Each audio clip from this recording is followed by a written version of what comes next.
नमस्कार दोस्तों, एस्ट्रोलॉजर कपिल मिश्रा में आपका बहुत बहुत स्वागत है। आज मैं बताने वाला हूं राहु केतु भी होते हैं योगकारी। मित्रों, राहु केतु अगर आपके इन भावों में है तो आप ये समझ लीजिए कि आपसे ज्यादा भाग्यशाली कोई व्यक्ति नहीं है।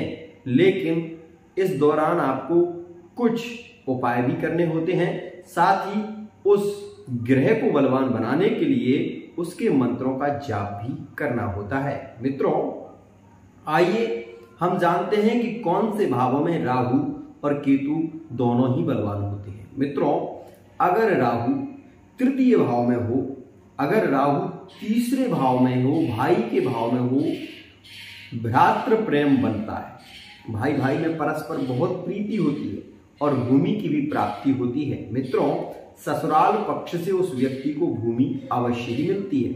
अगर राहु तृतीय भाव में हो और अगर केतु तृतीय भाव में हो तो कुल की उन्नति होती है। पति पत्नी में प्रेम बहुत होता है, प्रगाढ़ता बहुत होती है।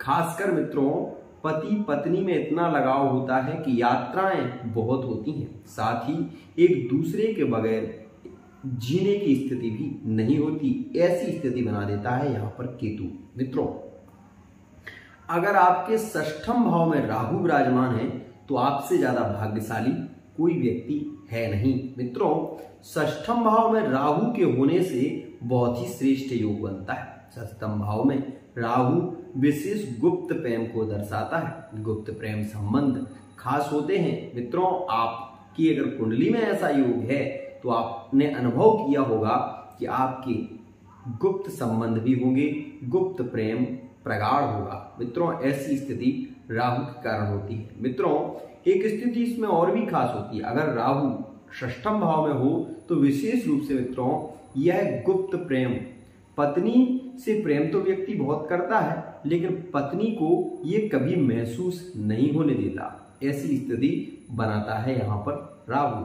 मित्रों, और इस स्थान में अगर केतु हो तो मित्रों केतु क्या करता है, इस स्थान में केतु अगर हो तो गुप्त संबंध तो बनाता ही है, साथ ही गुप्त संबंधों के अलावा यह विशेष रूप से मल्टीनेशनल कंपनियों से जोड़ता है।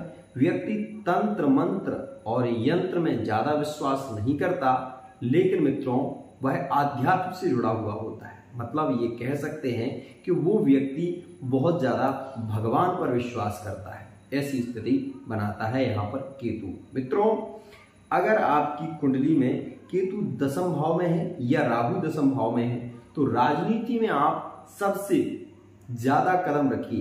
राजनीति आपके लिए योगकारी है। आपकी वाणी से लोग बहुत ही शीघ्रता से प्रभावित होंगे और ये भी स्थिति आगे बन सकती है कि यदि आप चुनाव लड़ते हैं तो आप ये देखेंगे कि आप उसमें भी जीत हासिल कर पाएंगे, क्योंकि दशम भाव का राहु विशेष रूप से नेता बना देता है। विशेष रूप से मित्रों यह अकस्मात धन की प्राप्ति कराता है, मतलब अकस्मात धन की प्राप्ति कराता है। वहीं यहाँ पर केतु प्रेम संबंधों में प्रगाढ़ता देता है, धर्म के क्षेत्र में व्यक्ति को बढ़ाता है। मित्रों, एकादश भाव में राहु अगर हो तो व्यक्ति को लॉटरी, सट्टा, जुआ इत्यादि से बहुत पैसा कमाने के योग बनाता है। और मित्रों इसमें महालक्ष्मी योग का निर्माण कर देता है राहु। मित्रों, इस स्थान में अगर केतु हो तो मित्रों विशेष रूप से आप ये भी देखेंगे कि कुल की उन्नति और आपका पुत्र जो होगा उसके कारण आपका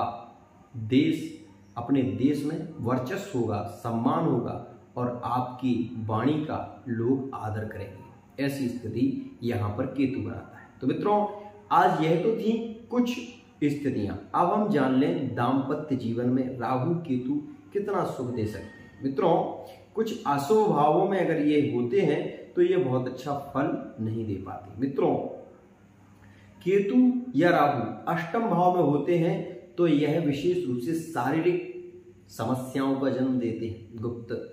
गुप्तांगों से संबंधित समस्या होती है। अगर केतु अष्टम भाव में हो तो यहाँ पर यह है गुप्त धन, भूमि से संबंधित जो धन होगा, भूमि के अंदर जो धन होगा उसकी प्राप्ति आपको कराएगा।